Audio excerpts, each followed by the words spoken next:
Hey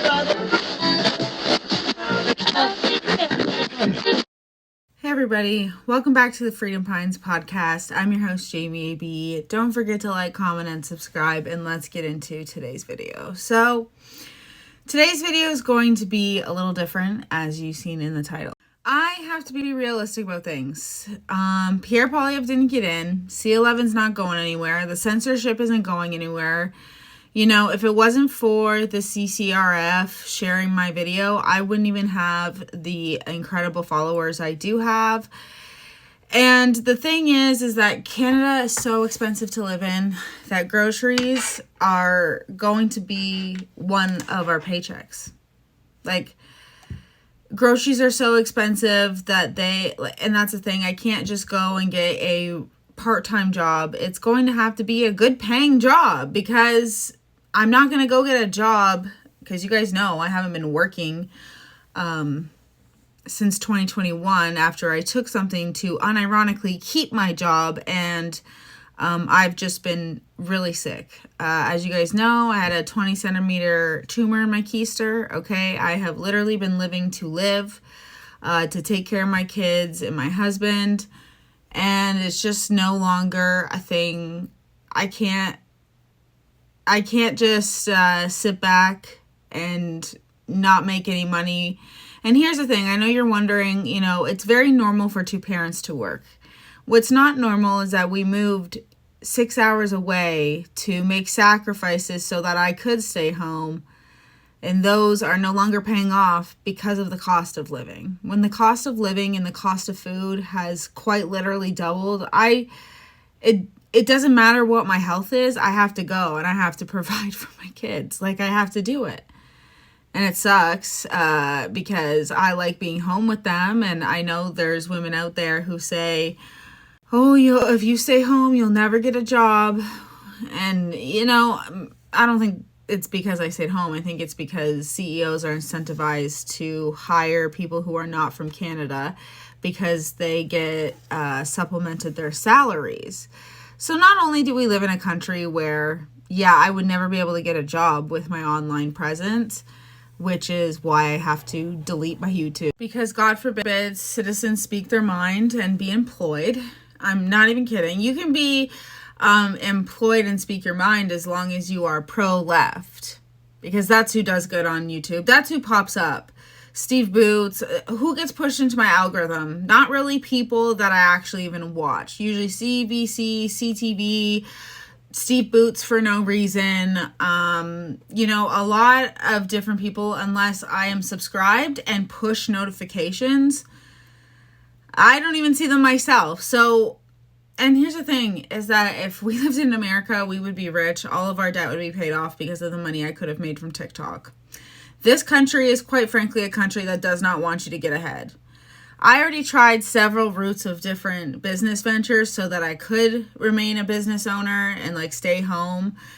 One of them was photography, and you guys know how that ended. Someone stole from me.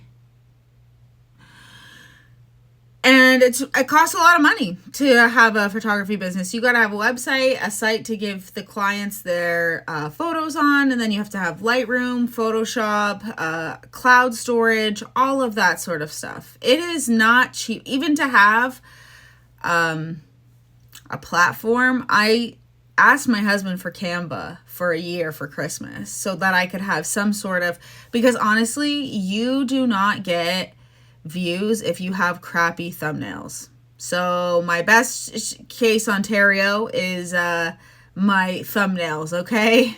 But I'm hoping that this is not a gone forever, but a see you later. And Frank Vaughn mentioned like, oh, people won't care because like people don't care because they go to work, they come home. And the thing is like they're not allowed to care. Unions don't stick up for people who are using their voice, who are conservative leaning. And right now with World War III, I'm literally like, okay, so what's the difference? I made a whole video saying, you know, the left and right are different and they're, you know, whatever.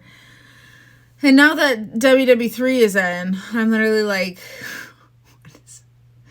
what's happening? What is going on? And, you know, I'm literally just like, well, I might as well suit up and and go work in the mines or something. Like, it has to be a good paying job, and I'm not working in schools to have my, the crap beat out of me and watch kids get away and actually rewarded for harming their teachers and educational assistants, okay? I'm not doing it.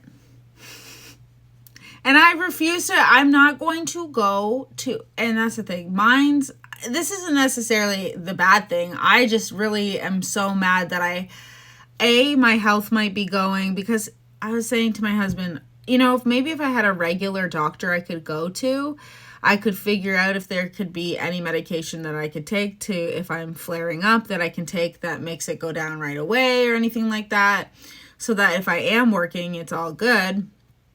But if I could work in the mines, you work like 7 days on, 7 days off. That sounds like a good plan to me. Give me 7 days to recoup and hang out with the kids, and then 7 days of working. So I don't know. I have to wait for a little bit to apply. That's why I'm going to still try on here for a little bit. My last video will be in July, because I have to see the kids' summer out anyways. But after that, like around August, I will be starting to apply, and I have to delete everything so that I can get hired, because I'm a yapper. So we all know the political climate in Canada has not changed much. So yeah, I'm not doing anything bad online. That's the thing, is that, some left-leaning people think that what they're saying is politically correct when it's like the most hateful thing. And I feel like if jobs are looking at if you're a good person, they're going to make sure that you're unbiased, but whatever.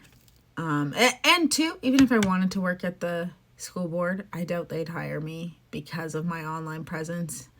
It will be hard to get away from me. Thank goodness this is like the only time I've ever said my name is for my podcast, but I don't usually say it. I'm usually just the Freedom Pines or the Five Pines.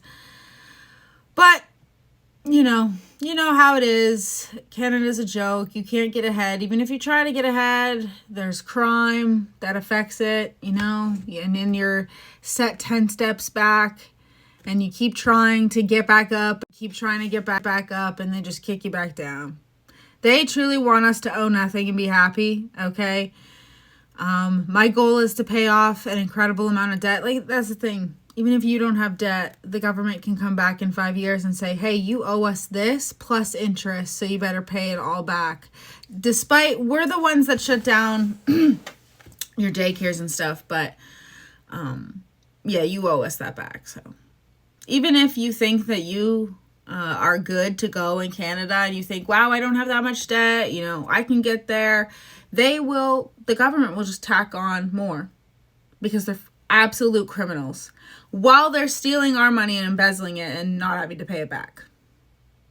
Isn't that fun, you guys?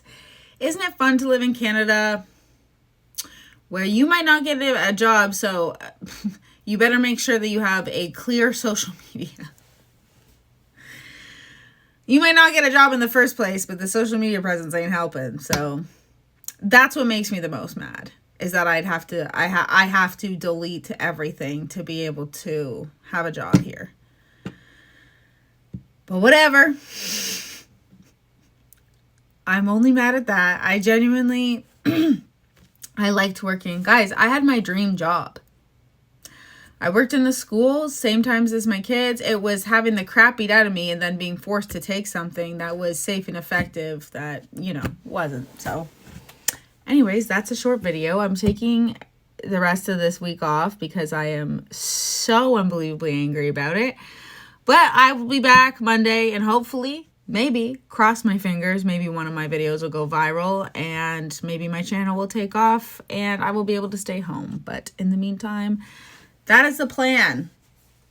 And I don't want anybody to feel sorry for me or anything. That's not the point. The point is that this is the reality that Canadians live in. So